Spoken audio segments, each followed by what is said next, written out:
తెలంగాణకు అదిరిపోయే శుభవార్త చెప్పిన రేవంత్ రెడ్డి. తెలంగాణ వ్యాప్తంగా ఇళ్ళు, ప్రభుత్వ కార్యాలయాలు, గ్రామ పంచాయతీలకు వేగవంతమైన ఇంటర్నెట్ ఇవ్వాలన్న లక్ష్యంతో 9 ఏళ్ల క్రితం ఫైబర్ అట్టహాసంగా ప్రారంభమైంది. అయితే అది మూలన పడడంతో ఇన్ని సంవత్సరాలుగా దానికి మోక్షం లభించలేదు. తాజాగా రేవంత్ రెడ్డి ప్రభుత్వం ఈ ప్రాజెక్టును పూర్తి చేయడంపై ప్రత్యేక దృష్టిని సారించింది.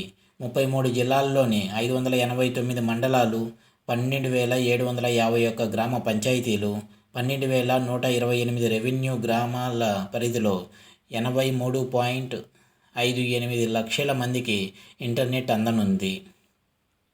9 ఏళ్లు కావస్తున్న సగం కూడా పూర్తి కాని ఈ ప్రాజెక్టుకు నిధులు లేక పనులు నిలిచిపోయాయి. సామాన్యులకు ఐటీ ఫలాలు అందించాలనే లక్ష్యంతో ఉన్న కాంగ్రెస్ ప్రభుత్వం తాజా బడ్జెట్లో దీనికి అత్యధిక ప్రాధాన్యతను ఇచ్చింది. కృత్రిమ మేధ టెక్నాలజీని ప్రభుత్వంలోని అన్ని శాఖల్లో వినియోగించనున్నారు. అందుకు ఐటీ శాఖ ప్రణాళికలు సిద్ధం చేస్తోంది. బడ్జెట్లో ఐటీ శాఖ ప్రభుత్వం 774 కోట్లు కేటాయించింది. గతేడాది బడ్జెట్లో కేవలం 362 కోట్లు కేటాయించారు. ఈ ప్రాజెక్టు ప్రారంభించే సమయంలో మొత్తం 4,000 కోట్లు వ్యయమవుతుందని అంచనా వేశారు. ఈ పథకానికి భారత్ నెట్ పథకం ద్వారా కేంద్ర ప్రభుత్వం ఆర్థిక సాయం చేయనుంది. తెలంగాణ మాజీ ఐటీ మంత్రి కేటీ రామారావు 2017లో రంగారెడ్డి జిల్లా మహేశ్వరం మండలంలో పైలట్ ప్రాజెక్టు కింద దీన్ని ప్రారంభించారు.